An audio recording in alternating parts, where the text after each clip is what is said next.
دینے والی ہے ذات اللہ کی۔ السلام علیکم ورحمۃ اللہ وبرکاتہ۔ نحمدہ ونصلی ونسلم علی رسولہ الکریم، اما بعد فاعوذ باللہ من الشیطان الرجیم، بسم اللہ الرحمن الرحیم۔ امید ہے کہ آپ بخیر ہوں گے اور آج کا نیا سبق ہم اور آپ پڑھنے کی سعادت حاصل کرتے ہیں۔ سبق جو بھی پڑھایا جا رہا ہے اسے اگر آپ یاد کریں گے تو پھر فائدہ ہوگا، یا بار بار آپ سنتے رہیے اسے، چونکہ دین کا علم سیکھنا ہر مسلمان پر فرض ہے۔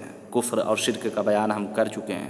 کچھ لوگ ایسے ہوتے ہیں، یقین مانیں کچھ لوگ ایسے ہوتے ہیں جو ہر بات کو شرک اور کفر سے تشبیہ دیتے ہیں، شرک اور کفر کا فتویٰ دیتے ہیں۔ اب عوام پریشان ہوتی ہے کہ یار شرک کیا ہے، کفر کیا ہے، کیا ہم واقعی شرک کر رہے ہیں، کیا اللہ کے نبی کی تعظیم شرک ہے، کیا مزارات اولیاء پر حاضری شرک ہے؟ تو اگر آپ نئی دین سیکھیں گے تو یاد رکھیے نقصان آپ کو ہوگا۔ دین سیکھنے کے بعد دین نہیں سیکھیں گے تو نقصان آپ کو ہوگا، اس کا نقصان کسی دوسرے کو نہیں ہونے والا ہے۔ ہاں، آپ جہالت میں جو کام کریں گے کبھی کبھی اس کا نقصان دوسرے کو ہو جاتا ہے، انکار نہیں ہے اس بات سے۔ تو اس لیے گزارش ہے کہ آپ سیکھیں۔ جب تک نہیں سیکھیں گے پتہ ہی نہیں چلے گا کہ دین ہے کیا، اور دین کی بیسک اور بنیادی باتیں سیکھنا ہم پر فرض ہے۔ تو کسی سے اگر کوئی شرک ہو جائے، کفر ہو جائے، دیکھیں کتنا اہم مسئلہ ہے نا۔ آپ سمجھے سوال کسی سے شرک یا کفر ہو جائے تو کیا کرے؟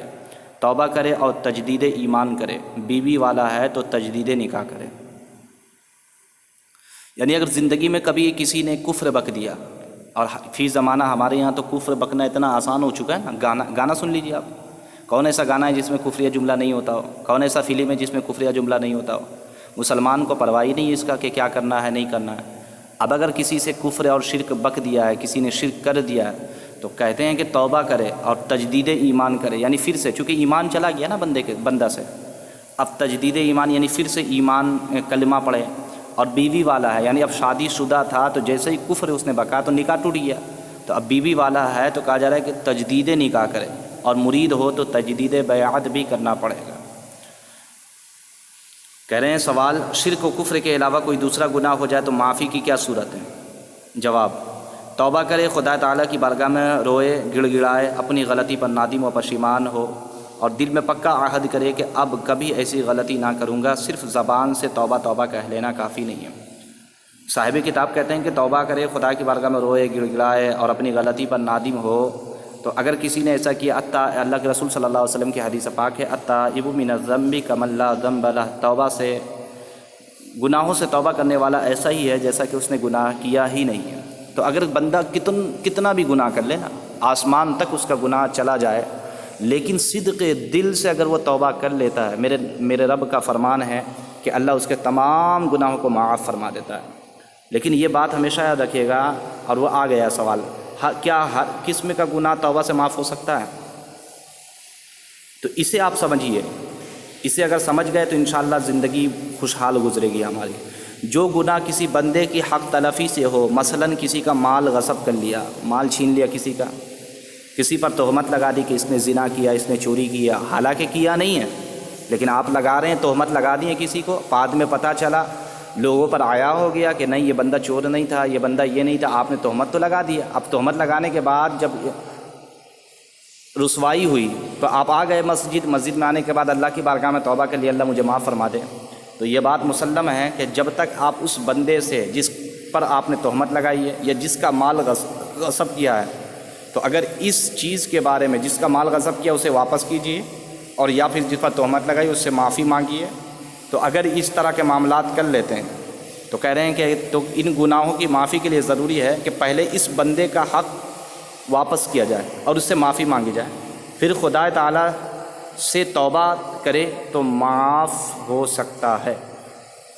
اور جس گناہ کا تعلق کسی بندے کی حق تلفی سے نہیں ہے بلکہ وہ صرف خدا تعالیٰ سے، اس کی بھی دو قسمیں ہیں۔ ایک وہ جو صرف توبہ سے معاف ہو سکتا ہے، جیسے شراب نوشی کا گناہ، کہ کسی نے شراب پیا ہے، صرف توبہ کر لے اللہ کی بارگاہ میں اللہ معاف فرما دے گا۔ دوسرا وہ ہے جو صرف توبہ سے نہیں معاف ہو سکتا، جیسے نمازوں کے نہ پڑھنے کا گناہ۔ اس کے لیے ضروری ہے کہ وہ وقت پر نمازوں کے ادا کرنے کا جو گناہ ہوا ہے اس سے توبہ کریں، اور نمازوں کی قضا پڑھے۔